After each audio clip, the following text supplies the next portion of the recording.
श्री सच्चिदानंद सद्गुरु साईनाथ महाराज की जय। श्री सच्चिदानंद सद्गुरु भरद्वाज महाराज की जय। गुरुदेव दत्त। సద్గురు శ్రీ సాయినాథుని యొక్క అనుగ్రహంతో ఆచార్య భరద్వాజ మాస్టర్ యొక్క ఆశీస్సులతో ఈరోజు మతమెందుకు అనే గ్రంథంలోని అంశాలని మనం వివరించుకుంటున్నాం. ఇక్కడ మతమెందుకు అని ప్రశ్న మధ్యలో ఎందుకు మెదిలింది మాస్టర్ గారికి. కారణం ఏమిటంటే మతం పేరుతో అనేకమైన దురాచారాలు, దుర్మార్గాలు ఇవి జరుగుతున్నాయి. అసలు అసలైన మతం అంటే ఏమిటి, అందులోంచి పుట్టింది మతం ఎందుకు, అలాగే మత మార్పిడులు. అంటే వీటన్నిటికీ పట్ల కూడా సరైన అవగాహనత్వం లేకపోవడం వల్లనే, అసలైన సత్యం తెలుసుకోలేకపోవడం వల్లనే అని వేదం నుంచి పుట్టిందే ఈ మతం ఎందుకనే పుష్పం. ఇది మనం అందరం గ్రహించవలసిన అవసరం ఉంది. మానవుడు అన్న తర్వాత ఈ గ్రంథంలోని అంశాలని క్షుణ్ణంగా పరిశీలించాలి. ఎందుకంటే నేటి వైజ్ఞానికం అదే వాస్తవం అనుకుంటున్నాం. ఆ వైజ్ఞానంలో ఆధ్యాత్మికత ఉందనే సంగతి మనం గుర్తించలేకపోతున్నాం. ఆధ్యాత్మికతలో నుంచే వైజ్ఞానం పుట్టింది. ఇప్పుడున్న వైజ్ఞానము అందులో మూలం ఆధ్యాత్మికత అని గుర్తించాలి మనం ఇక్కడ. అది అనేక మంది శాస్త్రాలు కనుగొన్నారు కూడా. కానీ అది కనుగొన్నారు అనే విషయం వారు కనుగొన్నారనే భావన ఏర్పడుతుంది. అంతకుముందే మన పూర్వీకులు దాన్ని నిర్ధారించారు, దాన్ని అనుభవించారు, దాన్ని ఆస్వాదించారు, అనుభూతి పొందారు. ఆ పొందిన తత్వమే నిజమైన ఆధ్యాత్మిక తత్వము. ఇప్పుడు నేటి వైజ్ఞానం కనుక్కున్న ప్రతి ఒక్క అంశము కూడా నైతిక విలువలు లేనిదిగా ఉంది. నేటి కనుక్కున్న విజ్ఞానము జ్ఞానం అనుకునేదంతా కూడా నైతిక విలువలతో లేనిదిగా ఉంది. కానీ ఆధ్యాత్మికత కాదు, నైతిక విలువలతో కూడింది. ఆ నైతిక విలువ లేకపోతే వినాశానికి కారణం. అందుకని మాస్టర్ గారు అసలైన తత్వాన్ని, సత్యాన్ని తెలియజేయాలనే ఉద్దేశంతో ఏది నిజం అని అన్వేషణలో ఆయన కనుగొనే విశేషాలు మనం ఈరోజు నేర్చుకోబోతున్నాం. ఏది నిజం అంటాం? మీకు నచ్చింది మీ నిజం అంటారు, మీకు నచ్చింది మీ నిజం అంటారు. అసలైన వాస్తవం ఏమిటి అని మాస్టర్ గారు అన్వేషించాడు. ఆ అన్వేషణలో కనుగొనే విశేషాలు మనకు అందిస్తున్నాడు ఇక్కడ. అంటే ఏంటి? మనిషిలో ఏది కనుక్కున్నాడన్నా, మనిషిలో నిదానంగా మానసిక శక్తి ఒకటి ఉంది. దాన్ని వెలుపడికి తీయగలిగితే భావి తరాల వారికి ఎంతో ఎంతో ఉపయోగకరంగా ఉంటుంది. ఆ శక్తి ఏముంటుంది అంటే సత్సంపత్తి లాగా మనకి శంకరాచార్య చెప్పినట్టుగా, అంటే సమము, దమము, ఉపరతి, తితీక్ష, సమాధానము, శ్రద్ధ, ఈ మనలో మనుషులు ఉన్నాయి. ఇవన్నీ కూడా ఈ 6 వెలుగులు తీయాలి. ఆ వెలుగు తీయడానికి ఉపయోగపడేది ఆధ్యాత్మిక శక్తి. ఆ శక్తి ద్వారా, మనో సంకల్పం ద్వారా సద్భావంలో ఉద్భవించి సత్ కార్యాలు చేయడానికి అవకాశం ఉంటుంది, సత్ఫలితాలు వస్తుంది. దాన్ని చదువుకోవడానికి సోవియట్ వ్యవస్థ కావచ్చు, అమెరికా కావచ్చు కాదు, మనో సంకల్పంతో గత వారం విలుచుకున్నాం. ఆగిపోయిన కప్ప గుండె కొట్టుకునేకి చేయడం, అంతేకాకుండా ఒక గాజు గిస్తలో ఉన్న నీటిని ఇంకొక దగ్గరికి జలపడం, అలాగే మనం రోలకర ఉంది, ఆ రోలకరని మనసుతో జరిపించడం, దాన్ని బయోప్లాస్మా అని అంటున్నారు వాళ్ళ పక్కన. మన వాళ్ళు ఏమంటున్నారు? అది ఆధ్యాత్మిక శక్తి అంటున్నారు, ప్రాణశక్తి అంటున్నారు. ఏది? ఆధ్యాత్మిక మహర్షులు. అలా చెప్పబడిన సత్యానికి ఆధ్యాత్మికకి ఇటు సైన్స్ అని చెప్పుకునే మోడల్ సైన్స్కి దగ్గర సంబంధం ఉంది. కానీ గుడ్డిగా వారు చెప్పిందే సత్యం అనే భావంలో మనం ఉంటున్నాం. అంటే ఆలోచించే తత్వం నశించడం వల్ల.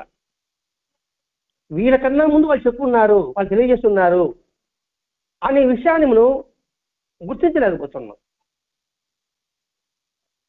అందుకే పొరిగింటి పుల్లకర రుచి అనే సామెత చెప్పుకున్నాం మనం. పెరటి చెట్టు మందుకు పనికిరాదు అంటే ఈ శాస్త్రాలు ఎందుకు వచ్చినాయి? వాస్తవం అదే. అందులోంచి బయట రండి అంటే ఆ భ్రమలోంచి బయట తీసుకురావడం కోసమే మాస్టర్ చేసిన ప్రయత్నం. ఇప్పుడు మానసిక శక్తితో నీనా కులాగిన అని చదువుకున్నాం. ఆ మానసిక శక్తితో ఇటువంటి శక్తి ప్రదర్శించారు. ఏది కప్ప గుండె ఆగిపోతుందని మానసికతో దాన్ని ఆడించడం, గుండె కొట్టుకొని చేయడం, వస్తువుని ఇక్కడి నుంచి అక్కడికి కదిలించడం, ఇవన్నీ మన పూర్వ మహాత్ములు చేశారు. అందులో సత్యసాయి బాబా కావచ్చు, పండ్రిమలై స్వామి అని ఒక ఆయన ఉన్నారు ఇంతకుముందు, ఆయన కావచ్చు, అలాగే దినివాల దాదా లాంటి దాదాజీ కావచ్చు. కానీ వాళ్ళంతా చేసేప్పటికి మనం విశ్వసించలేదు. అంటే కారణం ఏంటి? మన మీద మనకే నమ్మకం లేదు. అదే దేహాన్ని కొట్టుకున్నాడు, నీ మీద నమ్మకం మెచ్చుకో, నీ మీద నమ్మకం మెచ్చుకున్నాడు. మన మీద మనకే నమ్మకం లేనప్పుడు ఎదుటి మన వాళ్ళు ఎలా నమ్మగలుగుతాం? అందుకని వాడు చెప్పింది మనం విశ్వసించడం లేదు. అంటే ఆధ్యాత్మిక శక్తి ముందు వారు ప్రదర్శించిన లీలన్నీ కూడా చాలా స్వల్పాన్ని చెబుతారు. అంటే మన పురుగు చేస్తున్నారు, అది తక్కువ ఉంటున్నాం, వీడు చెప్పింది ఎక్కువ ఉంటున్నాం. అంటే ఇప్పటికీ కూడా కొన్ని శాస్త్రజ్ఞులు మానశక్తి విశ్వసించలేకపోతున్నారు వాళ్ళు. అంతేకాకుండా ఈ రష్యా, అమెరికా దేశాలలో జరిగే పరిశోధనలు ఎక్కువ భాగం యుద్ధ ప్రక్రియ రూపొందించబడిందే ఉంది. అంటే వాళ్ళ యొక్క విజ్ఞానం ఏముందంటే మందుగుడు సామాన్ తయారు చేయడం, వీటి కోసంగా ఉపయోగిస్తున్నారు. అంటే ఏంటి? వారి యొక్క సిద్ధాంతం ఎవరైతే వ్యతిరేకిస్తారో వాళ్ళ యుద్ధం ప్రకటించడం, అది వాళ్ళ వైజ్ఞానికం. మరి మన పూర్వీకులు చేసిన జ్ఞానం ఇది ఆలోచించడం లేదు. అదే అంటుంటారు, ఒక దేశం అనుకోండి, వారి యొక్క మందుగుడు సామాగ్రి ఒక దేశానికి అమ్మారు, ఇంకో దేశం వద్ద అడిగారు, కావాలి నాకు వద్దే అన్నాడు, వాళ్ళు తీసుకున్నారే అన్నాడు, అట్లా మాకి అన్నారు. అంటే ఏంటి? వీళ్ళ యుద్ధ సామాగ్రి అమ్ముకోవడం కోసంగా ఒకరి మధ్య పోటీ పెడుతున్నారు. అంటే ఆ యుద్ధ సామాగ్రి వినాశానిక, శాంతిక? శాంతి సామరస్యం లేదు ఆ విజ్ఞానంలో, కానీ ఆధ్యాత్మికలో శాంతి సామరస్యం ఉంది. మరి వాళ్ళు అణుశక్తి కనుక్కోరు, ఏం చేశారు అణుశక్తితో? ఆలోచించండి. ఇప్పుడు జరుగుతున్న యుద్ధాలు జరుగుతాయి, ఉక్రెయిన్తో వాళ్ళ యుద్ధాలు జరుగుతున్నాయి. ఏం చేస్తున్నారు వాళ్ళు? తమ ప్రాబల్యం పెంచుకోవడానికి చేస్తున్నారు వాళ్ళు, తమ గొప్పతనం చాటుపడుకొని చేస్తున్నారు ఆ విజ్ఞానాన్ని. కానీ మహాత్ములు ఆ విజ్ఞానాన్ని తమ గొప్పతనాన్ని చాటు కోసం చేయలేదు, అందరినీ గొప్పవాళ్ళు చేయడానికి చేస్తున్నారు. చూడండి ఎంత తేడా ఉంటుందో. కానీ మహాత్ములు అలా కాదు, సామరస్యం వైపు, ప్రేమ వైపు, నీతి వైపు మానవాన్ని తిప్పడానికి ఉపయోగిస్తున్నారు. సామరస్యము, ప్రేమ, నీతి. మహాత్ముల యొక్క లీలన్నీ చూడండి. సరే, మహాత్ముల లీల మనం చదవలేదు, మనం బాబా చేత లీల చూసాం. బాబా చేత లీలలో ఒక్కొక్క లీలలో ప్రేమతత్వాన్ని పెంపొందించేదిగా ఉందా లేదా? మత సామరస్యం ఉందా లేదా? నీతి కలిగి ఉందా లేదా? అంటే ఏంటి? వాళ్ళు చెప్పి ఆధ్యాత్మిక శక్తి దేనికి ఉపయోగిస్తున్నారు? మానవాళ్ళు ఉద్ధరించడానికి ఉపయోగిస్తున్నారు. మరి మీ అణుశక్తి దేనికి ఉపయోగపడుతుంది? మానవుని వినాశానికి ఉపయోగపడుతుంది. ఇందులో ఏది శ్రేష్టం? సైన్స్ గొప్పది, మోడర్న్ సైన్స్ గొప్పది, వైజ్ఞానం గొప్పది అనుకుంటున్నారు. ఆధ్యాత్మికత చూరా బుడ్ అంటున్నారు, అది పరిగణన చేసే పని అంటున్నారు, సోమరపత్రం చేసే పని అంటున్నారు. అది మాస్టర్ గారికి ఆవేదన. మనిషి ఉన్నతి తీసుకుపోవాలి, ఈ మానవ యొక్క విలువ తెలుసుకోగలగాలి, ఈ మానవ విలువకి ఇది ఎలా కాపాడుకోగలగాలి అనే విషయం చెప్పేదే ఈ మతం ఎందుకు గ్రంథాలనే అంశం అండి. అంతేకాకుండా మనల్ని బాగుపరిచే శక్తి కన్నా ఎంత ఎక్కువ ఉన్నా వారు అడగచ్చు, నిజమేనండి వీరు త్వరలో వాళ్ళ లక్ష్యాలను సాధించలేకపోతున్నారని ప్రశ్నించవచ్చు. ఏది? ఆధ్యాత్మికత వారి లక్ష్యాలని సాధించలేకపోతున్నారని మీరు అడగవచ్చు. ఆధ్యాత్మికంగా సామరస్యం అన్నావు, ప్రేమ అన్నావు, నీతి నిజాయితీ అన్నావు, మరి ఎందుకు ఈ సమాజం ఎలా ఉంది? మాస్టర్ ప్రశ్నిస్తున్నాడు అని అడగవచ్చు. మనల్ని బాగుపరిచే శక్తి వారికి ఎంత ఎక్కువ ఉన్నా, మనకు బాగుపరిచే శక్తి వాళ్ళకి ఎంత ఎక్కువ ఉన్నా, మనలో ఎక్కువ మందికి బాగుపడకుండే తన శక్తి అంత గాఢంగా ఉంది కాబోలు. అంటే వాళ్ళ శక్తికి మించింది మళ్ళీ జిడ్డు ఉంది. అర్థం కావాలంటే పాలు కాసాం, ఎడ బయట వెళ్ళిపోయినాం, పాలు బాగా అడగంటిపోయింది. ఆ పాత్ర ఎలా ఉంటుంది? లోపలంతా కూడా బాగా జిడ్డు ఉంటుంది. ఇప్పుడు జిడ్డు పోగడానికి విమ్ ఒక డ్రాప్ వేస్తే తలతల మెరుస్తుందని టీవీలో చూస్తున్నాం. ఒక డ్రాప్ ఇద్దాం వేస్తాం, పోతుందా? చెప్ అదేం పనికిరాదండి, పోలేదు చూడండి నా జిడ్డు అంటాను నేను. అంటే ఏంటి? ఆ డ్రాప్కి పోగొట్టలేని జిడ్డు నీలో ఉంది. పాయింట్ అర్థం చేసుకోవాలి. ఇక్కడ మాస్గా ఊరికేసండి కాదు, వాళ్ళు బాగు శక్తి ఉంది, కానీ బాగుపడని శక్తి మనలో ఎక్కువ ఉంది. మామూలుగా చూడండి, ఆ డ్రాప్లో చూడండి, ఫస్ట్ పోతా ఇటుక రాయి, తర్వాత బూడిద, తర్వాత సోపు, తర్వాత లిక్విడ్. అంటే ఎంత స్టెప్ వచ్చింది చూడండి. అంటే నేను ఆధ్యాత్మిక కూడా శృతులు, స్మృతులు, పురాణాలు, భగవద్గీత ఇవన్నీ చాలా కష్టమైనటివి. మనకి విమ్ డ్రాప్ ఏది? సాయిలామృత గ్రంథం, లేదా రామకృష్ణ కథామృతం, లేకపోతే రమణ మహర్షి జీవిత విధానం, స్వామి వివేకానందది, ఇవన్నీ డ్రాప్స్ అండి. బాబా ఒకటే చెప్పడం లేదు ఇక్కడ. అలాగే రాఘవేంద్ర స్వామి, లేకపోతే యేసుక్రీస్తు, ప్రవక్త, గురునానక్, వీళ్ళంతా డ్రాప్స్. కాకపోతే ఒకటి విమ్ అంటాము, ఒకటి రిన్ అంటాము, ఇంకోటి జిన్ అంటాం, అంతే. అన్నిట్లో ఉన్నది ఆ డ్రాప్సే. కానీ ఆ డ్రాప్స్ పోగొట్టలేని స్థితిలో మనం ఆ కరడు పెట్టుకున్నాం. ఎందుకు మారడం లేదంటే కారణం అదే. మీరు సత్సంగాలు చేస్తున్నారండి, ఏడ మారడం లేదంటే ఎందుకు మారుతారు? మారేంత కెపాసిటీలో వాళ్ళు ఇంకా పేరుకుపోయింది. ఆ జిడ్డు పోవాలంటే కొన్ని జన్మలు పడుతుంది. ఆ జిడ్డు లోపల చేరకుండా చూసుకోవాలి. పాలు కాసేటప్పుడు చాలా జాగ్రత్తగా అక్కడ ఉండాలి, పొంగకుండా చూసుకోగలగాలి, అంటే మెలకుగా కలిగి ఉండాలి. అలా ఉన్నప్పుడు అందులో జిడ్డు ఉండదు. ఒకవేళ జిడ్డు పడినా ఒక డ్రాప్తో పోతుంది, అంటే మాత్రక ఒక వాక్యంతో పోతుంది. అనివాసుడు బాగుపడకుండా ఉండే శక్తి గాఢంగా ఉంది కాపాలు. అయితే ఏనాడికని మహాత్ములు మనల్ని పూర్తిగా బాగు చేయగలుగుతారా? చూడు, మాస్టర్ ప్రశ్నిస్తున్నాడు, నీ చిత్రాలు బాగాలేదు, బాగా జిడ్డు పట్టుంది అన్నారు, మరి ఏనాటికైనా మహాత్ములు బాగు చేయగలుగుతారా అన్నప్పుడు ఒక్కడి మాత్రం చెప్పగలను. ఎవరు మాస్టర్ గారు అంటున్నారండి? ఒక్కడి మాత్రం చెప్పగలను. స్వార్థత్వం, బలగర్వంతో కళ్ళు మూసుకుపోయిన ఈ విదేశీ శాస్త్రకారులు ఈ మహాత్ములు చెప్పే నైతిక సిద్ధాంతాలను గ్రహించే వరకు మానవాళి వీలైనంత అధోగతికి తీసుకుపోగలరు చెప్పగలను.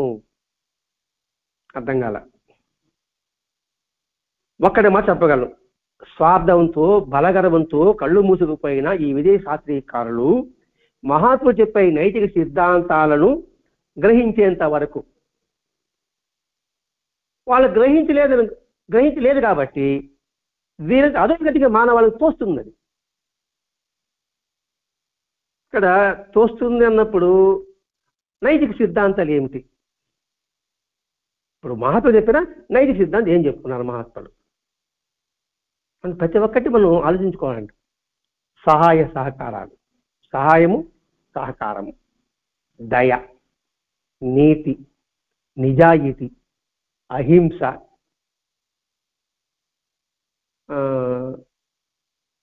శ్రద్ధ,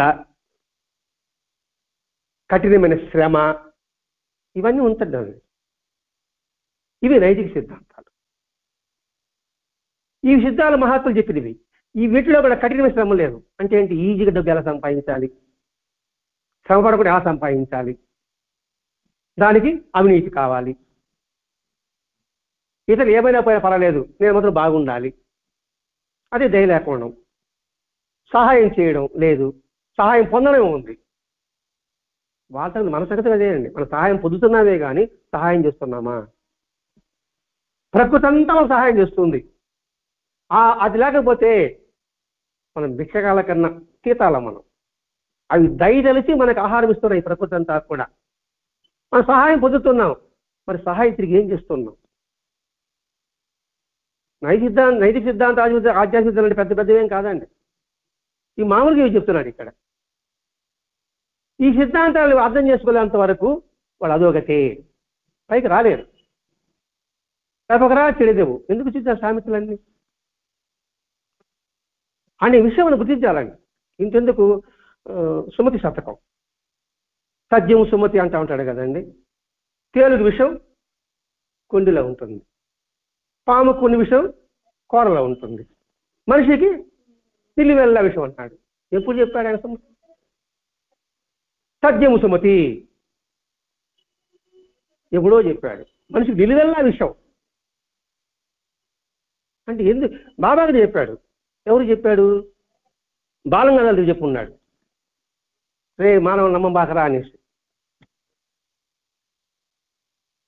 అంటే లోకానికి పిచ్చి పట్టింది, అందరూ కూడా ఇతరులు చంపడానికి ప్రయత్నం చేస్తుంటారు. సాహిత్య గ్రంథాల్లో చూడండి ఎందుకు చెప్తుంది ఇవన్నీ కూడా. అంటే ఆ పద్యాల ద్వారా నీతి తెలుసుకున్నాం అనుకోండి, అది నైతిక సిద్ధాంతాలు. ఆ నైతిక సిద్ధాంతం గ్రహించకపోతే అధోగతి పాలవుతారు అని నేను చెప్పగలన్నాడండి. అది గ్రహించేంత వరకు మానవుని అధోగతికి వస్తుంది. ఏది? ఇప్పుడున్న శాస్త్రీయ విజ్ఞానం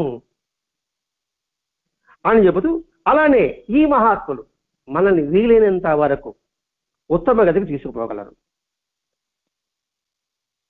ఈ మహాత్ములు అంటే బాబాని కాదండి, విడిపెట్టిన మహాత్ములు ఉత్తమైన గతికి వాళ్ళు తీసుకుపోగలరు. మానవాళికి భవిష్యత్తు అంటూ ఉంటే మహాత్ములు చెప్పే నైతిక సూత్రాల్లోనే ఉంది. మన భవిష్యత్తు బాగుపడాలంటే మహాత్ముల యొక్క నైతిక సూత్రాలు ఇప్పుడు మనం వివరించుకున్నాం కదా, అవేనండి. ఇంకా ఎవరైనా కావాలంటే 10 పాయింట్ రాసుకున్నాం. 1 గౌరవం. ఏది? నైతిక సిద్ధాంతాల్లో 1 గౌరవం, ఎదుటి వాడిని గౌరవించు. 2 నిజాయితీ. 3 కరుణ. 4 కష్టపడి పనిచేయడం. 5 దయ. 6 కృతజ్ఞత. 7 సహాయం. 8 సహకారం. 9 బాధ్యత. 10 దాతృత్వం. ఈ 10 పాయింట్లు చిన్న పిల్లవాడికి ఉగ్గుపాలతో కలిపి అందించాలి. అందుకే యాజవిధిలో 3 కష్టమైన పడు. 1 ఎదుగుదలని సహించలేకపోవడం. తనతో సమానం ఉన్నాడు అనుకోండి, ఏముంది నాతో పాటు వడ్డున్నాడు అన్ను. తక్కువ ఉన్నాడు అనుకోండి, అందుకే నిజమే అర్థం కాదని చెప్పడం. ఈ 3 అధోగతికి పాలు చేస్తుంది. నాకన్నా ఎక్కువ ఉన్నవాడు ఎంత కష్టపడి ఉంటాడండి. వాడంత పేరు సంపాదనకి తీవ్రంగా ఎంత కృషి చేసి ఉంటాడు వాడు అని వాడికి గౌరవం. నీతో సమానుడు, నేను కష్టపడ్డాడు, తప్పేం కష్టపడలేదు కదా అని ప్రేమించు.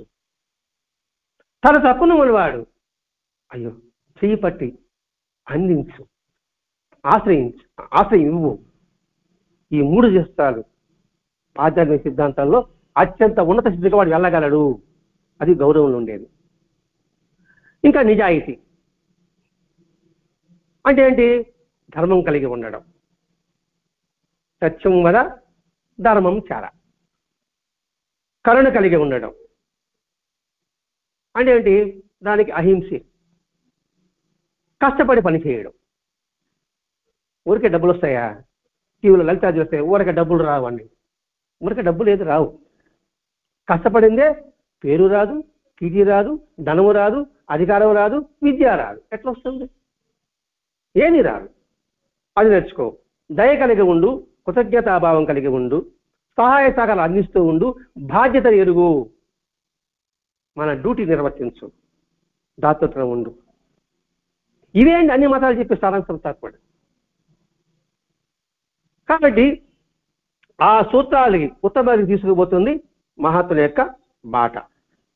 దీనికి సత్యసాయి నా సమక్షంలో అంటున్నాడు మాస్టర్ గారు. వరదరాజ మాస్టర్ గారు సత్యాలను దర్శించినప్పుడు నా సమక్షంలో అంటే మాస్టర్ గారు అక్కడ ఉన్నారు. ఉన్నప్పుడు ఒక భారతీయ శాస్త్రజ్ఞుడు అక్కడ ఉన్నాడట. అప్పుడు అన్నాడు, మీ సైన్స్ మానవ నైతిక బలాన్ని పెంపొందించకుండానే వారికి చేతికి మహత్తరమైన శక్తి ఇస్తుంది. సైన్స్ ఇస్తుంది, మనిషిలో నైతిక భావాలను పెంచకుండానే ఒక అద్భుతమైన శక్తి వాళ్ళకి ఇస్తుంది. వారిలోని పశుత్వానికి బానిసలవడానికి ఆ శక్తి ప్రత్యక్షంగా పరోక్షంగా వినాశానికి దారితీస్తుంది. అర్థం చేసుకున్నాం పాయింట్. మీ సైన్స్ నైతిక బలాన్ని ఇవ్వకుండానే ఒక మహాశక్తి ఇస్తుంది. ఆ శక్తి ఏం చేస్తుంది? వారిలో పశుత్వం. ఇక్కడ పశుత్వం అంటే 4 కాళ్ళ జంతువు అని కాదండి. పాశములతో కప్పబడిన వాడు. ఏమి పాశము?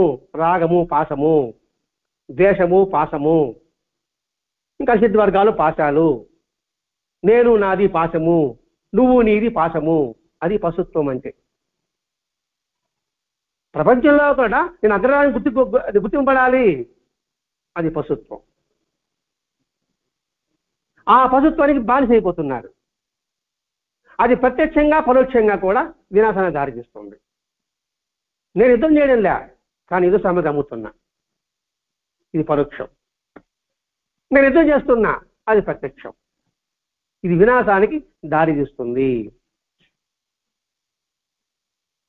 అంటే పిచ్చోడికి అది సామెత ఊరికి రాదండి. అర్థం చేసుకునేవాడైతే దాన్ని ఆ రాయిని కూడా పేర్చుకుని ఇల్లు కట్టుకోగలుగుతాడు అని చెబుతూ ఆధ్యాత్మిక శక్తి అలా కాదు. ఎవరు? సత్యసాయిబాబా మాస్టర్ గారి సమక్షంలో విన్న మాట అండి. నైతిక బలం వస్తేనే ఆ శక్తి లభిస్తుంది, లేక రాదు. ఆధ్యాత్మిక శక్తి అలా కాదన్నాడు. నైతిక బలం వస్తేనే ఆ శక్తి లభిస్తుంది అన్నాడు. సింపుల్, పెద్దగా చాలా అవసరం లేదు. నైతిక బలం వస్తే నీకు ఆధ్యాత్మిక శక్తి వస్తుంది, లేకపోతే ఆధ్యాత్మిక శక్తి రాదు. ఏమిటి ఆ నైతిక బలం? పతంజలి మహర్షి అష్టాంగ యోగం చెప్పాడు. యమము నియమము, ఈ 2 నైతిక బలం. ఈ 2 వస్తే మిగతా 6 మీ అంట వస్తుంది. ఆసనము, ప్రాణాయామము, ప్రత్యావరణము, ధారణ, ధ్యానము, సమాధి. ఇది వస్తేనే నీకు ధ్యానం కుదురుతుంది. ఇది 2 రాకపోతే ధ్యానం ఎలా కుదురుతుంది? యమము ఏది చేయాలో చేయడం, నియమము ఏది చేయకూడదు చేయకుండా ఉండడం. ఈ 2 లేకపోతే నీ ఆధ్యాత్మిక ఎలా వస్తుంది? ఇదే మాస్టర్ గారు బాబా చరిత్రలో రాస్తాడు సాయిలంత గ్రంథంలో. నిజమైన మానవత్వం అలవర్చుకోకుండా నువ్వు ఎంత యోగం చేసినా, యాగం చేసినా, ధ్యానం చేసినా అది నిష్ఫలితము. ఎవరు చెప్పారు? కృష్ణ భగవాన్ చెప్పాడు. నిజమైన మానవత్వం అలవర్చుకోకుండా ఆ నిజమైన మానవత్వంలోనే ఇప్పుడు చెప్పుకునే 10 పాయింట్ చెప్పుకున్నామే, అది నైతిక బలం. అది ఉంటే ఆధ్యాత్మిక శక్తి ప్రకటమవుతుంది. అది లేకపోతే ఆధ్యాత్మిక ప్రకటన శక్తి రాదు. వచ్చినట్టుగా అనుకోవచ్చుగేమో, వచ్చేందుకు అవకాశమే ఉండదు. ఎలా చేయగలుగుతాడు వాడు? మనసు పరిశుద్ధంగా ఉంటే కదా ఆ శక్తి నీళ్ళు ప్రవేశిస్తుంది, లేక ఎలా ప్రవేశిస్తుంది? ఆ శక్తి పొందినవారు, ఒకవేళ ఏ శక్తి? వైజ్ఞాన శక్తి పొందినవారు. మనకు అవగాహన చేసుకోవాలండి. ఇక్కడ వైజ్ఞాన శక్తి పొందినవారు నైతికంగా పతనమై తన శక్తిని దుర్వినియోగం చేసినప్పుడు, ఏది అణుశక్తి పొంది నైతికంగా పతనమై అంటే ఏంటి? ఇతరుల మీద ప్రయోగంలో ఇతరుల్ని బాధ పెట్టడం ఇట్లా ఉంటాయి కదా. పతనమై ఆ శక్తిని దుర్వినియోగం చేయబోయినప్పుడు అతని శక్తి నైతిక బలం. ఎవరి శక్తి? అతని శక్తి నైతిక బలము గల మరో మహాత్మ శక్తికి లోబడే ఉంటుంది. అర్థం కాల? నాలో ఒక అద్భుతమైన శక్తి ఉంది. నేను ఒక ఈశ్వర తపస్సు చేసి గొప్ప వరం పొందా. ఆ వరాన్ని నేను సద్వినియోగం చేసుకోకుండా నా స్వార్థంతో, నైతిక బలం చెప్పిపోయింది కదా, నా స్వార్థం కోసంగా దానిని ఉపయోగించడం కోసంగా ఎదుటి వాడిని ఉపయోగించాలనుకోండి, మీలో నైతిక బలం ఉంది, ఆధ్యాత్మిక శక్తి ఉంది. నేను మీ మీద ప్రయోగించా, మీ మీద ప్రయోగిస్తే మీ ఆధ్యాత్మిక శక్తి ముందు నా బలం కింద పడిపోతుంది. దీన్ని మనం చూసుకోవాలంటే మన సినిమాకి వెళ్తాం, రామాయణము భారత యుద్ధం రామాయణ సినిమా చూస్తాం. రాముడు బాణం వేస్తాడు, ఆ బాణం వేస్తాడు, వాడి బాణం కింద పడిపోతుంది, రావణ బాణం ముందుకు పోతుంది. మనం చూస్తుంటాం కదండి. అంటే ఏంటి, వాడు వైజ్ఞానంతో నువ్వు చెడిపోవాలి అని ఎన్ని ప్రయోగాలు చేసినప్పటికి కూడా ఆధ్యాత్మికత గలవాడి ముందు అది తునాతునకలు. దీన్ని ఇంకా మనం చూసుకుంటాం. పాగలపాటి గురువు గారు, పాగలపాటి గురువు గారు ఆ ఏజెన్సీ ప్రాంతం ఉన్నప్పుడు అక్కడ మంత్రగాడు ఎక్కువ మంది ఉండేవాళ్ళు. ఈయనకి బాగా పేరుసు అని చెప్పేసి ఒక మంత్రగాడు వచ్చి నీకు స్నానం చేయిస్తానంటాడు. అంటే ఏంటి, వాడు మంత్రంతో నీళ్ళతో స్నానం చేస్తే ఆ నీళ్ళు పడగానే నెత్తులు చచ్చిపోతారు. అటువంటి మంత్రగాలు ఉండేవాడు. ఏది పాగలపాటు ఉన్న సమయంలో పోయి అన్నాడు, నీళ్ళు స్నానం చేశాడు. ఆయన ఎప్పుడైనా స్నానం చేసుకున్నాడు, వీడికి దురదలు గిరుక్కొని ఒళ్ళంతా గిరుక్కొని రక్తం గారుకు పారిపోయాడు. ఇప్పుడు అర్థమైంది అనుకుంటున్నా. ఏదో మాస్టర్గా తమాషగా రాలేదండి. ఏది నిజం అన్వేషణలో గొప్ప విశేషాలండి ఇది. ఇది ఒక్కొక్క పాయింట్ పార్ట్ వస్తుంది. ఇప్పుడు పూర్తి అవుతుంది 4 పేజీలు. మరి మన సినిమాలన్నీ ప్రయోగాలు చేస్తున్నాం. రావణాసుడు కావచ్చు, హిరణ్యకశిపుడు కావచ్చు, భస్మాసుడు కావచ్చు, అంతెందుకు భక్త ప్రయోగించారు కదండి, వాళ్ళ నాన్న ప్రయోగించాడు. మరి భక్త ప్రహ్లాదుడి యొక్క ఆధ్యాత్మిక ముందు అది నిలిచిందా? ఇతనికి నైతిక విలువలు ఉన్నాయి. ప్రహ్లాదుడికి ఎంత అంతటాహారాన్ని చర్చిస్తున్నాడు, కానీ వాళ్ళ నాన్నకి నైతిక విలువలు లేదు. ఎంత గొప్ప శక్తి ఉంది. బ్రహ్మనే మెప్పించాడు, రావణాసుడు ఈశ్వరుడే మెప్పించాడు. మరి ఎందుకు పతనమయ్యారు? నైతిక విలువలు లేకపోవడంలా. అది రావణాసుడు కావచ్చు, హిరణ్యకశిపుడు కావచ్చు, హిరణ్యాక్షుడు కావచ్చు. అది చెప్తున్నానండి ఇక్కడ. అంటే ఏమిటి, నేటి వైజ్ఞానం అనేది నైతిక బలం లేని దాని వల్లనే అది వినాశానికి దారితీస్తుంది. ఆధ్యాత్మిక శక్తి నైతిక బలం కలిగిస్తుంది. ఆ నైతిక బలం ఉంటేనే ఆధ్యాత్మిక శక్తి పనిచేస్తుంది, లేదా పనిచేయదు. కానీ భరద్వాజ మాస్టర్ విషయంలో జరుగుతుంది, వివేకానంద విషయంలో జరుగుతుంది, రామకృష్ణ పరమహంసల విషయంలో జరుగుతుంది, రమణ మహర్షి చరిత్రలో జరుగుతుంది. అందుకని ఇక్కడ నైతిక విలువలతో కూడిన జీవితమే నిజమైన జీవితము. అది లేనిదే అది జీవితమే కాదు. అలా జీవించడం దండుగా. ఈ దేహాన్ని నువ్వు వృధా చేసుకున్నట్టు అవుతున్నావు. ఈ విషయాన్ని పురాణ గాథలన్నీ కూడా నిరూపించాయి అని చెప్తున్నాడు మాస్టర్ గారు. పురాణ గాథలన్నీ నిరూపించాయి. భారతము భాగవత ఏదైనా కావచ్చు కాక. మనం కూడా సినిమా దేవుడి సినిమాలు చూస్తుంటాం. వాడు నాశనం చేయాల్సిన వాడే ఏమవుతాడు, వాడే నాశనం అయిపోతుంటాడు వాడు. ఆ సంఘటనలు వాస్తవంగా జరిగాయా అని ప్రశ్నించవచ్చు. ఏది పురాణాలన్నీ. అది అప్రస్తుతం. ఇప్పుడు అది జరిగాయా పని పక్కన పెట్టు. అందులో సత్యాలు మాత్రం శాశ్వతమునా కాదా? చూడు మాస్టర్ ఎక్కడ దొరకడం లేదండి. అంతే కదా, పురాణాలు జరిగినాయంటే పక్కన పెట్టే అందులో చెప్పిన నీతి శాశ్వతమునా కాదా? అయితే మిత్రభేదం మిత్రలాభం ఎందుకు వచ్చిందండి? సరే, ఇది బాగానే పెడదాం.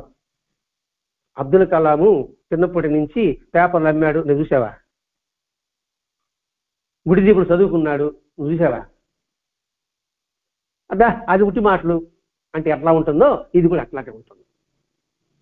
పెద్ద పెద్ద మంచి కష్టపడి పైకి వచ్చిన వాళ్ళు ఎంతమంది ఉన్నారండి. ఒక్కొక్కటి చూడాలండి. కేసీఎఫ్ ఏదో టీ ఉంది కదా, కేఎఫ్సి అతడు జీవితం చూసి ఎలా ఉంటుందంటే అడుగడుగున వాడు కష్టమే. వివాహం చేసుకోవడం, భార్య వెళ్ళిపోవడం, పిల్లకాయలు వెళ్ళిపోవడం, ఆ తర్వాత ఇంకో పెళ్లి చేసుకోవడం, అది చేసుకోవడం. తర్వాత 85వ సంవత్సరంలో అది పెట్టాడు.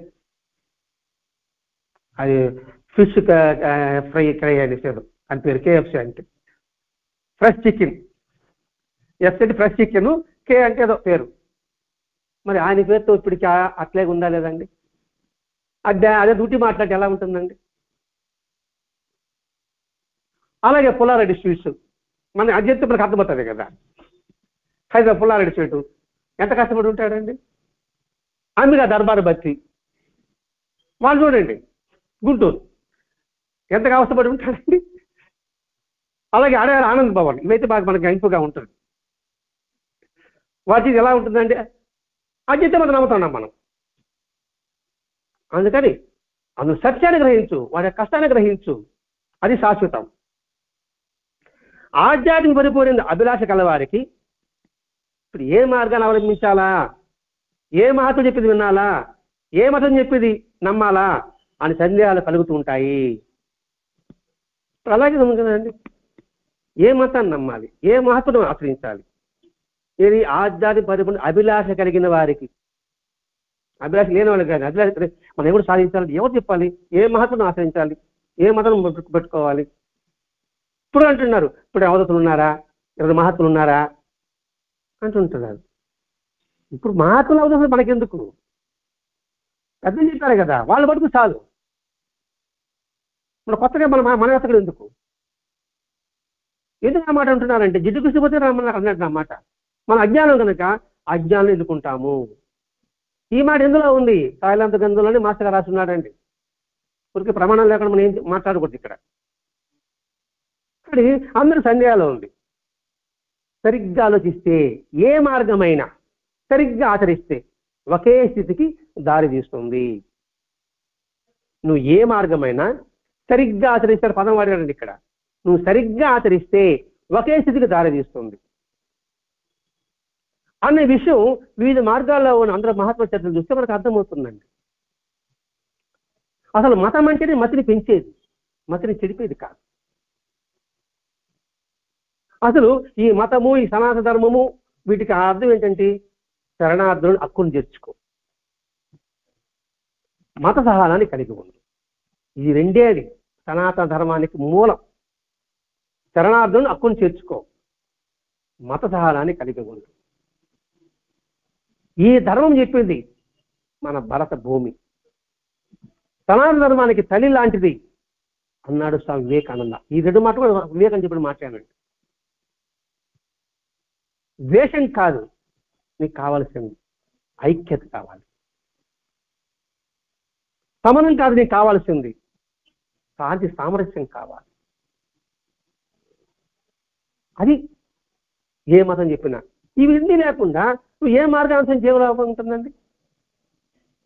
ఐక్యత లేకుండా ఎంతసేపు అని చెప్పేసి నువ్వు ద్వేషంతో శత్రువులతో ఉంటే ఏం ఉపయోగం ఉంటుంది? ఎంతసేపు సమరమే, నువ్వెంత నేనెంత, చిట్ ఫార్ చాట్ అనుకుంటా ఉంటే ఏం ఉపయోగం ఉంటుంది? కాబట్టి అందుకు మహాత్మ జీవిత చరిత్ర చూడమని చెప్పడం.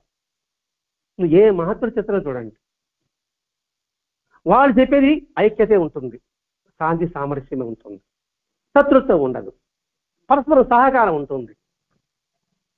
మతం యొక్క ప్రసక్తి అక్కడ ఉండదు, కులం యొక్క ప్రసక్తే ఉండదు, జాతి యొక్క ప్రసక్తే ఉండదు, లింగ భేదం అనే ప్రసక్తి ఉండదు.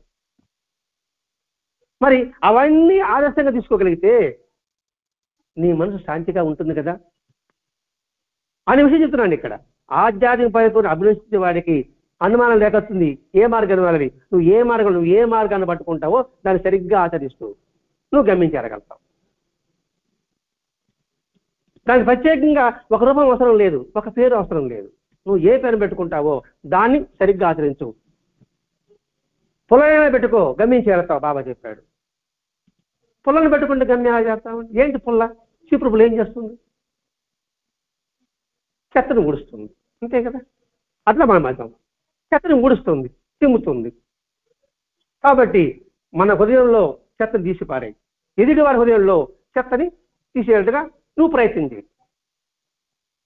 అదే నీ ధ్యాస, ఆ ధ్యాసనే ఉండు. అంటే ఏంటి? పరస్పర సహకారం అందించు, పరస్పరం ప్రేమపూర్వంగా ఉండు, ద్వేషభావం లేకుండా ఉండు. ఆ చీపురపుల సంగతి మాట్లాడుతున్నామండి. ఆ ధ్యాసలో పో. ఇక దేవుడు, దైవము, భక్తి, కొబ్బరికాయ ఏం పక్కన పెట్టేసి ఆ మార్గంలో అనుసరించు, నువ్వు గమనించగలం. ఆ విషయం ఇక్కడ చెప్తున్నాడు. ఇక్కడ అది అనేక మహాచరిత్రలో నిరూపణ అయింది. కొందరికి సందేహం ఇంకా తీరదు. దీనికి తోడు ఇది అయినా కొందరు సందేహం తీరదు. దీనికి తోడు అన్ని రంగాల్లో అవినీతి ప్రబలడం వల్లే ఈ రంగంలో కూడా, ఏ రంగంలో, ఆధ్యాత్మిక రంగంలో కూడా సామర్థ్యం లేని వారు అనేక మంది ప్రజలను మోసగించి స్వప్రయోజనం సాధించుకోవడం చాలా విరివిగా జరుగుతుంది. అక్కడ వచ్చింది ఆధ్యాత్మికి ఒక లుసుగు. స్వార్థపరుల వల్ల వాళ్ళ స్వప్రయోజనం కోసం ఆధ్యాత్మికి ఉపయోగించుకోవడం వల్లనే, ఆ జరిగే మోసాల వల్లనే ఈ యాజవంతకు పూటకమండి, కాబట్టి దేవుడిని పక్కన పెట్టేద్దాం, నీతి నిజంగా ఉంటాం అని అంటూ ఉంటాడు. అసలు వాస్తవం ఏంటి గ్రహించాలి. మన విద్యా వ్యవస్థ ఉంది. ఆ విద్యా వ్యవస్థ కూడా, విద్యా వ్యవస్థ కరెక్టే, విద్యా ఆలయం అని. కానీ అందులో స్వార్థపరుల వల్ల అవకతవకలు జరిగినప్పుడు మన స్కూల్స్ అంతా క్యాన్సిల్ చేస్తామా? డబ్బు అన్నింటికి ఆరిష్టానికి మూలం, అంతే కదా. మరి ఆ కరెన్సీ లేకుండా చేద్దామా? కరెన్సీ లేకుండా చేయడం కాదు, విద్యా వ్యవస్థను తీసిపారేయడం కాదు, స్కూల్ తీసేయడం కాదు, ఆ వ్యవస్థను సరిదిద్దు. అది ఇక్కడ మాస్టర్ గారు చేస్తున్నారండి. స్వప్రయోజనం సాధ్యం విరివిగా జరుగుతుంది. ఇది చాలన్నట్లు ఒక మహాత్ముని భక్తులు ఇతర మహాత్ముల్ని దొంగలు, పంచకులు అని దుష్ప్రచారం చేయడం చాలా విరివిగా జరుగుతుంది. నాదో గ్రూపు, మీదో గ్రూపు, మీదో గ్రూపు. నేనేం చెప్తాను, అవన్నీ చెడ్డదని చెప్తా. మీరేం చెప్తారు, వీటితో చెడ్డదని చెప్తారు. మరి అసలైన ఆధ్యాత్మికత ఏది చెడ్డది? అసలైన ఆధ్యాత్మికత చెడు అనేది ఉండదు. అసలైన ఆధ్యాత్మికతలో చెడు అనేది ఉండడానికి అవకాశం లేదు. చెడు ఉంటే అసలు ఆధ్యాత్మికత కాదు. మరి ఇక్కడ ఎందుకు ఇప్పుడు నా ప్రయోజనం చేసుకోవాలి నేను. అందుకోసంగా నేను రాసిన పుస్తకాలు చదువు, ఆ పుస్తకాలు చదవబాక. మరి వెంకటేశ్వర స్వామి ఎన్ని పుస్తకాలు చదవమని చెప్పాడండి? ఆమె ఒక పుస్తకం చదవమని చెప్పాడా? మరి బరదాజ మాస్టర్ ఎన్ని గ్రంథాలు అందిస్తాడండి? నేను సాయిలాంబ గ్రంథం ఒకటి చాలడానికి. మరి అనేక మాత్రం చరిత్ర ఎందుకు అందించాడు? ఏదో ఒక మాత్రం చరిత్రలో నీ మనసు కత్తుకుంటుంది, దాన్ని బట్టి నువ్వు ప్రయాణం సాగించు. ఇప్పుడు రాకాడి బాబా సత్సంగం చిన్న నా 20 పేజీలో వచ్చినాడండి. అందులో నా నిజంగా రాకాడి బాబా చరిత్ర మనం పెద్దగా ఆ 20 పేజీ రోజుగా చదవగలిగితే ఎంత అద్భుతమైన సత్యం ఉందో దాగి ఉంది అసలు. అది చాలు. ఒక మాట, సత్యవాది లోక విరోధి, ఈ ఒక్క పదం పెట్టుకుని చాలు. నువ్వు కపటాన్ని బోధించుకు, ఇప్పుడు కపట సాధువుల్లాగా అని మాస్టర్ గారు చెప్పాడు. ఆలోచించండి. మాస్టర్ గారు కోపం చేసుకుంటాడు ఎవడు రమణానందం మీద. ఎందుకని మాస్టర్ గారేమో ఆ నైట్ ఉండాలని రమణానందం లేని గీకతా ఉండే, గీకతా అక్కడ కోపంగా చూశాడు. అప్పుడు రాక మాట్లాడి కోపగించుకోవద్దు. ఎవరి సంస్కారాలను బట్టి వాళ్ళు ప్రవర్తిస్తారు. అన్నింటికీ భగవంతుడి యజమాని. చూడండి చాలా చక్కటిగా ఉంటాడు. నువ్వు అనుకున్నది జరగాలని అనుకుంటే నువ్వు ఎట్లా? కోపగించుకోవద్దు అని రాకాడ బాబా మాస్టర్ గారు చెప్పారంటే, మాటకు మాట్లాడండి. అది విన్న తర్వాత గతంలో నేను ఏం చేస్తున్నానో, ఏ ఆలోచనో అది తుడిచిపెట్టుకుపోయింది అన్నాడు ఆయన మాస్టర్ గారు. అద్భుతం అండి. నిజంగా చీరాల కానీ రాకాడ బజార్లో కానీ మాస్టర్ గారు రాసిన ఎలా ఉంటుందంటే ఎంతటి వినయ విధేయతలు ఉంటుందో నాకు అర్థం చేసుకోవాలండి. నా పూర్వపుణ్యం వశాత్తు నేను చిరాసాంగ్ నుంచి విశేషాలని అనుభవాన్ని అని రాస్తాడండి. ఇంకా సరిగ్గా ఒకటి ఉంటుందండి మాస్టర్ గారు, మళ్ళీ అద్భుతం.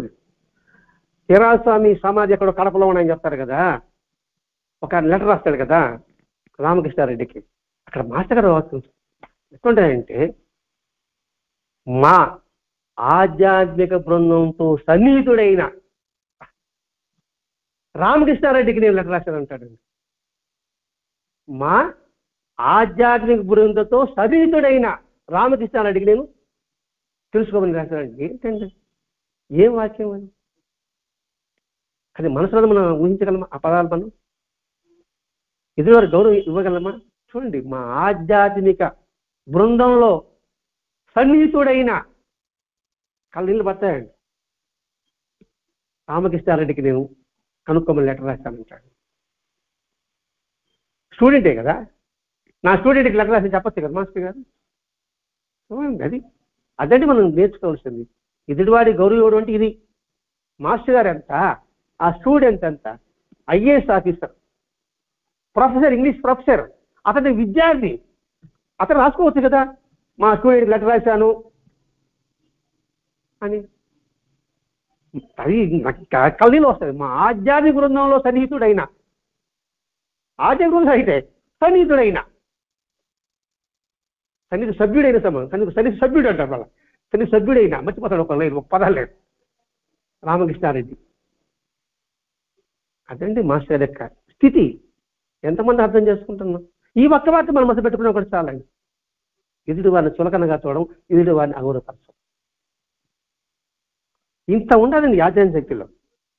కాబట్టి ఈ వీటికన్నిటికి వ్యతిరేకులు ఈ వంచకులు, ఈ నకిలీ గురువులు, వారి స్వాధీనం కోసంగా ఇలా విరివిగా జరుగుతుంది. ఇవన్నీ కలిసి సత్యాన్వేషకుడికి ఎన్నో చిక్కులు తెచ్చిపెడుతున్నాయి. గజివెచ్చిపోతాడు వాడి మనసు. ఏంటంటే వీడిట్టున్నాడే.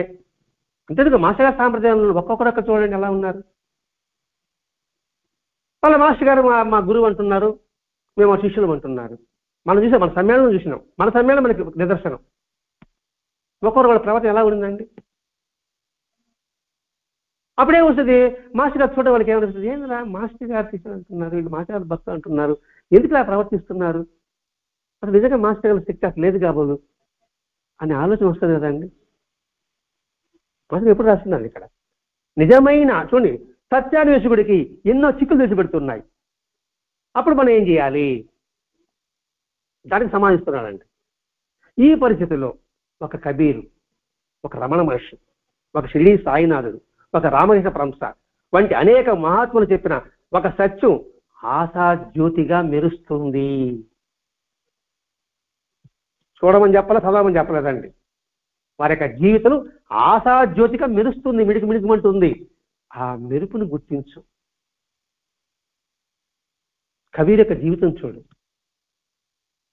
ఆలోచించాలి. సాయిబాబా ఎంతగా తపన పడ్డాడు సత్యాన్వేషణ కోసంగా, కబీర్ ఎంతగా గురువు కోసం తపన పడ్డాడు, రమణ మహర్షి ఎంతగా తపన పడ్డాడు, రామకృష్ణ పరమహంస కింద పడి దొల్లి ఏడ్చాడు ఒక్కరోజు కాళికాదేవి కనబడకపోతే, ఒక్క క్షణం కనబడకపోతే. కాబట్టి వారి జీవితాన్ని ఆదర్శంగా తీసుకో. ఈ నకిలీ గురువులు వాటి గురించి వారికి పరిగెత్తబాక, యాడ అవదూతున్నాడా, ఇంకొక దూతున్నాడా, వద్దు. వీళ్ళని పట్టుకో, వీళ్ళ జీవితాన్ని ఆచరణ పట్టుకో. వీళ్ళు మనకి ఆశా జ్యోతి లాంటి వాళ్ళు, వీళ్ళు దిశానిర్దేశం చూపించేవాళ్ళు, దీప శిఖ లాంటి వాళ్ళు, దారి శిఖ లాంటి వాళ్ళు.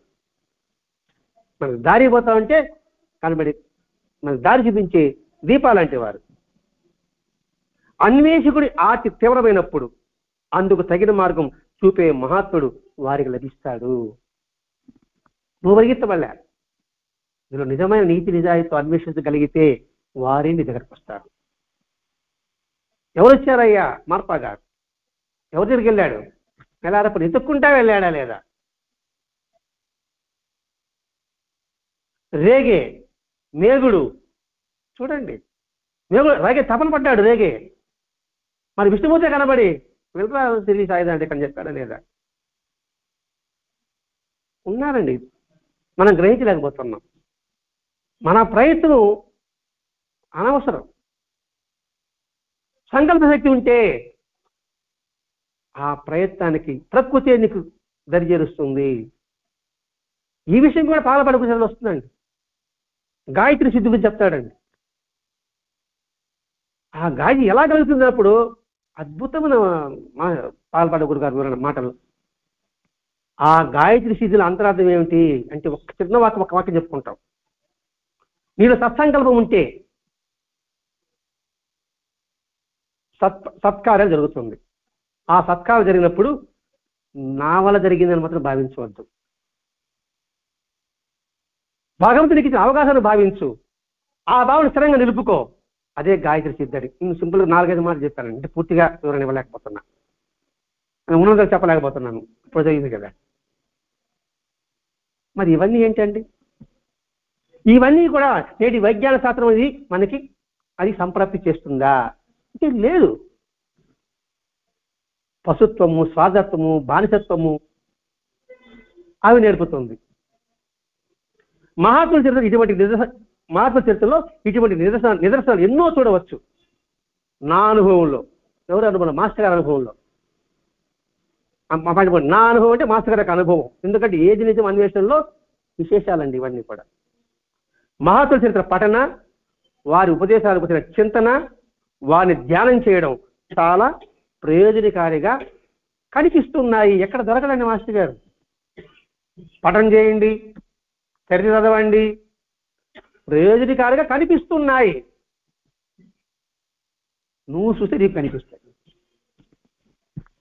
నువ్వు కళ్ళు మూసుకుంటే అవి నీకు కనిపించవు.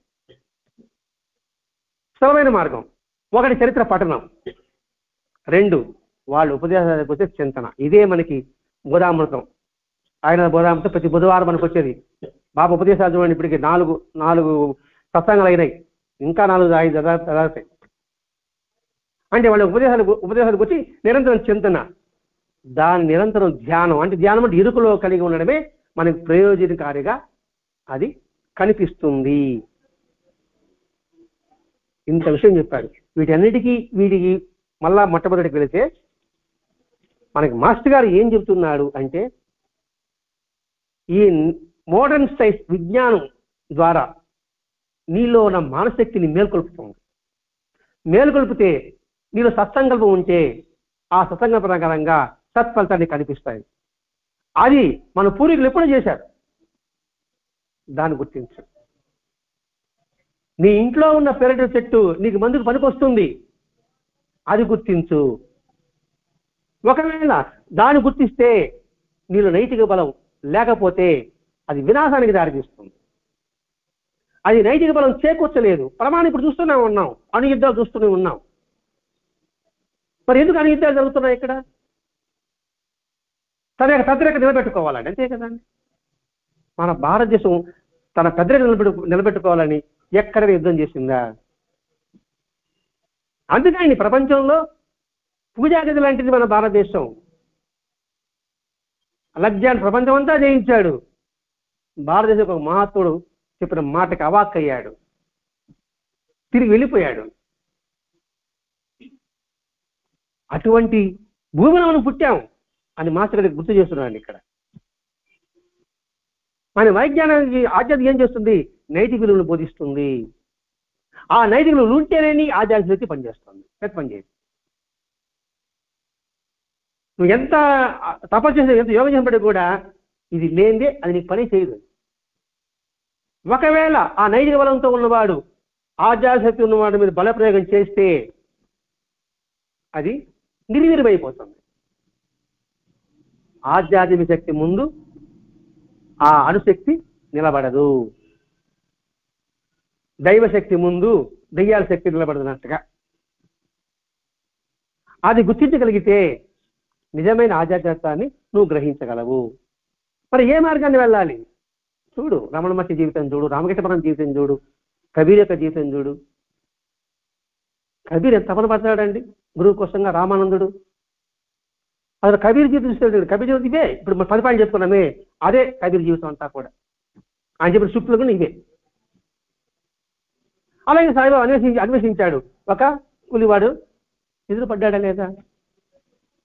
అట్లాగే నువ్వు తెలుసుకోవాలని ఆకాంక్ష నీలో కానీ ఉంటే ఏదైనా సరే దానంతటే పరిగిస్తుంది. ఇది నా స్వానుభవం కూడా. ఈరోజు ఏం చెప్పాలి అనుకున్నాం అనుకోండి, ఇది పేపర్లు వచ్చేది 4 పాయింట్లు వచ్చి 10 పాయింట్ వచ్చి తగ్గ రాసి పెట్టుకోండి. నైతిక విలువలు అంటే ఏమిటి నాకేం తెలుసు అంటే అక్కడే నైతిక విలువ ఇది, ఈ 10 పాయింట్లు గుర్తొచ్చింది. అంటే ఇక్కడ గొప్ప తక్కువ అని కాదండి, ఇక్కడ సంకల్ప శక్తి గురించి మాట్లాడుకుంటున్నాం. ఎందుకని చెప్పాలి? సాయంత్రం ఏం చెప్పాలి? ఈ పాయింట్ నైతిక విలువలు అంటే ఏం చెప్పాలి? నైతిక సిద్ధాంతాలు ఏం చెప్పాలి? మొట్టమొదటి గౌరవం చెప్పాడండి. చాలు, ఒక్కటి పెట్టుకున్నా చాలు. మిగతా అన్నీ 10 వచ్చేస్తుంది, మిగతా 9 అలాగే వచ్చేస్తుంది. అందుకే ఈ మతమైన గ్రంథం ఇటు ఆస్తికులు ఇటు నాస్తికులు దీన్ని చదవాలి, పరిశీలించాలి, అవగాహన చేసుకోగలగాలి. అప్పుడే సనాతన ధర్మము, హిందూ ధర్మం అంటుంటావే అవన్నీ ఇందులోనే ఉంటుంది అనే విషయాన్ని భరద్వాజ మాస్టర్ గారు మనకి ఈరోజు ఈ మత గ్రంథంలో ఏది నిజం అన్వేషణలో ఒక పేరానే చెప్పుకున్నాం. ఇప్పుడు మనం 1.5 పేజీ చెప్పుకున్నాం, ఇంకా 3 పేజీలు ఉన్నాయి.